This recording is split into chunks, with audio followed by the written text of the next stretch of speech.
পেয়েও সেমিফাইনালের টিকিট পেয়েছে বাংলাদেশ। গ্রুপ পর্বের শেষ খেলায় নাটকীয় ম্যাচে পাকিস্তানের কাছে 1 উইকেটে হেরেছে বাংলাদেশ। 86 রান তুলতেই 3 উইকেট হারিয়েছিল বাংলার যুবারা। ব্যাটসম্যানদের নিয়মিত আসা যাওয়ায় ব্যতিক্রম ছিলেন আফিফ। বিপিএল মাতানো ক্রিকেটারের 80 সাথে রাকিবের 42, 230 রান তুলতে পেরেছে বাংলাদেশ।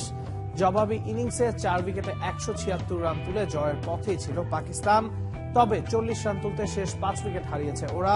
সাদ খানের অপরাজিত 18 রানে অবশ্য ম্যাচ জেতা হয়নি বাংলাদেশে।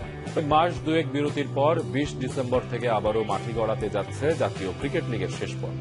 শীত মৌসুমে খেলা পড়ায় এটিকে সঠিক এবং ক্রিকেট উপযোগী বলে মনে করছেন খুলনার অধিনায়ক আব্দুর রাজ্জাক।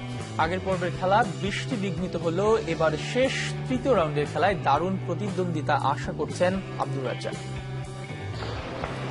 25 সেপ্টেম্বর জাতীয় লীগ দিয়ে শুরু হয় 2016-17 মৌসুমের ঘরোয়া ক্রিকেট। তবে বৃষ্টির কারণে বেশ কয়েকদিন খেলা মাঠে গড়ায়নি।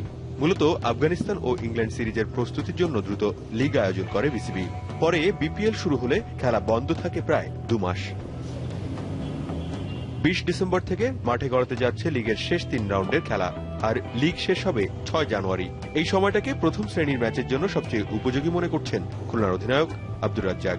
একই সাথে সকালের উইকেট থেকে পেসাররা বাড়তি সুবিধা পাবে বলে দাবি অভিজ্ঞ এই স্পিনারের। যে ওয়েদারে যে কন্ডিশনে খেলার আসলে উচিত 4 দিনের ম্যাচ সেই টাইমেই পাওয়া গেছে।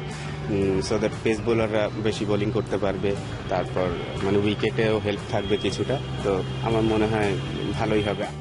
সদ্য টি-20 ফরম্যাট বিপিএল শেষ করে 4 দিনের ম্যাচে নেমে পড়তে হচ্ছে ক্রিকেটারদের। এখন ভিন্ন মেজাজের এই ক্রিকেট মানিয়ে নেওয়ার লড়াই তাদের। তো আমার মনে হয় না খুব একটা প্রবলেম হবে। আর তারপর প্র্যাকটিস তো থাকবেই।